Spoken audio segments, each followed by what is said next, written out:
আনা বিলেই আপনারা আপনাদের আস্থা রক্ষা করতে পারলেন না, ওয়াদা রক্ষা করলেন না, আর আগামী দিনের আমাদেরকে আপনারা কমলা লেবু দেখাচ্ছেন। এই পার্লামেন্ট নিয়ে অনেক কথা আছে, এই নির্বাচন নিয়ে অনেক কথা আছে, এবং সেই নির্বাচনের পক্ষে মিনিমাম 2 জন রাজসাক্ষী পাওয়া গেছে। ক্যাপ্টেনের হাতে প্রফেসর ডক্টর ইউনূস লন্ডনে নিয়ে ট্রফি তুলে দিয়ে এসেছে। ওরকম হলেও আমরা এটা চাই না। শেষ পর্যন্ত আমাদের কোনো আপত্তি স্পিকার শুনলেন না।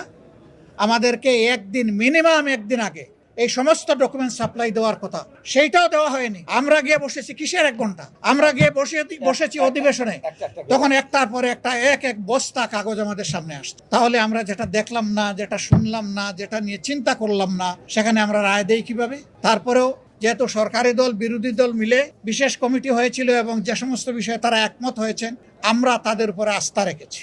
কিন্তু শেষ মুহূর্তে এসে এই আস্থাটাও সরকারি দল ভঙ্গ করেছে।